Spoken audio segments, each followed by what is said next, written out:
I want you guys to picture this scenario.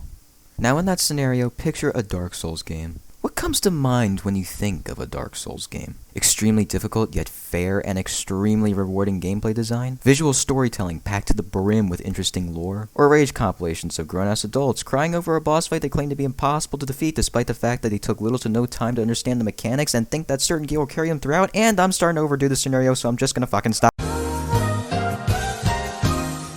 The point that I'm making here is that when you think of Dark Souls, you think of all the above, because that game series is known for its gameplay being extremely difficult. That series is its own genre. It has its own theme, its own expectations, its own audience, but more importantly, it has its own identity. And you think that with an ever-growing monopoly, industry, with their abundance of employees, resources, and tech, we would have very diverse genres. Hell, maybe even a fuck ton of new ones. But unfortunately, that is far from the case. Take a shot if you've ever heard of this game before. A first-person or third-person action-adventure game set in an open world full of lame side quests, copy and pasted from better open world games, mixed in with some light RPG mechanics, along with back-breaking monetization, that's also a sequel to a beloved franchise. A mouthful, I know. But if you've heard of that type of game, well congrats, you've just labeled every goddamn game to come out in recent times. For you see, the gaming industry is no longer the kind that takes risks these days. Instead, they are the type that chases trends in an attempt to make more money, so now when you have a game franchise that was once really good at one thing, you now get a game that tries to be good at everything, ending up being unrecognizable, soulless, and mediocre. Whether it be putting a battle royale in every fucking first-person shooter known to man to track in those annoying as fuck casuals, or putting Sprint in Halo because it works for COD, you begin to notice that trend of sucking up money. No longer do games make trends, for they intend to follow them, conforming every unique game like Assassin's Creed into a copy of The Witcher, minus the effort. This is a huge problem that plagues every part of the gaming world. Sometimes we get something that really stands out from the rest, but moments like those are so few and far between, it just makes you wonder, what's the next franchise they'll conform into another bland, uninspired bore fest?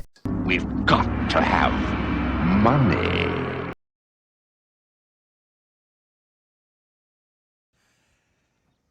Fuck off. Which now brings me to Stalker, a game I haven't played in so long, but a game unlike most modern games these days, is a game I distinctly remember. For those who don't know what Stalker is, I'll briefly explain. Stalker is a semi-open world first-person survival horror game set in the radiation zone of Chernobyl, full of mutated creatures, strange anomalies, and hidden treasure. Picture Fallout but not a power fantasy, without fast travel, and brutally unforgiving gameplay. Instead of you being the lone wanderer, sole survivor, the courier, or Swag Daddy 69, you are a stalker. Note that I said a stalker, because you are not the chosen one in this wasteland. What separates this game franchise from Fallout is by how little you matter to the world and a lack of fast travel. Shit, immersion level is over 9,000 here in the zone. In this game, you could be killed by anything. Whether it be a guy with a double barrel ambushing you from a simple corner, or just sleep deprivation, you will always feel vulnerable in this rad zone. You're also not even needed in order to complete the quest itself. You heard me right. When the studio released this game, they programmed the NPCs within the game to do everything for you when you didn't get shit done. The world would carry on without you, because it doesn't need you. Which is why I love it so much, because I don't remember games that have ever made me feel so weak and worthless, yet still drawn me in at the same time. With its fantastically terrifying atmosphere, with its amazing zone to explore, and with factions as diverse and cool as the ones from New Vegas, you get an experience like no other, and with the same studio making a sequel with modern day graphics, like, look at this, holy fucking shit, why am I so concerned? Stalker had a clear, unique identity here, but will Stalker 2 be a faithful sequel? Now some would say, no duh, it's the same studio making a game they are known for, and sure, it's the same name, but is it the same studio? Let me explain. On December whatever, 2011, GCS disbanded and then was reformed back in 2014. Since then, they have been under the radar for quite some time, and we've seen what this past generation and current has done to the best of the best in terms of game developers. These days, most developers only care about chasing trends, so that the game they spend years making on,